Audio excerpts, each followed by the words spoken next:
മക്കളുടെയൊക്കെ ജീവിതത്തെ പ്രകാശമാനമാക്കുവാൻ പ്രയത്നിച്ച അപ്പനും അമ്മയും, ജീവന്റെ പാതി പങ്കിട്ട് സ്നേഹത്തിന്റെ ആലയം തീർത്ത ജീവിത പങ്കാളി, ഒപ്പം കളിച്ചും ഒരുമിച്ചപ്പം കഴിച്ചും ജീവിതത്തിന്റെ ഭാഗമായ പ്രിയപ്പെട്ട സഹോദരന്മാർ, സൗഹൃദത്തിന്റെ ഹരിതം നൽകി ജീവിതത്തിന്റെ ഇടവഴികളിൽ കൂടെ നടന്നവർ, നമ്മെ ബാക്കി വെച്ച് അകാലത്തിൽ നമ്മുടെ പ്രിയപ്പെട്ട പലരും പൊലിഞ്ഞു പോകുമ്പോൾ മുറിവുണങ്ങാത്ത വേദനയിൽ നമ്മളൊക്കെ പിടഞ്ഞു പോകും.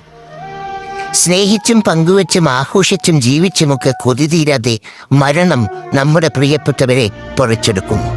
മറ്റു ചിലത് നമ്മളെ വല്ലാതെ ഭയപ്പെടുത്തും. പ്രണയം, കാമം, അധികാരം, സമ്പത്ത് ഇവയ്ക്ക് വേണ്ടി തങ്ങളുടെ ശരീരത്തിൻ്റെയും ജീവിതത്തിൻ്റെയും ഭാഗമായി തീരുന്നവരുടെ ജീവനെടുക്കുന്നവരുമുണ്ട്.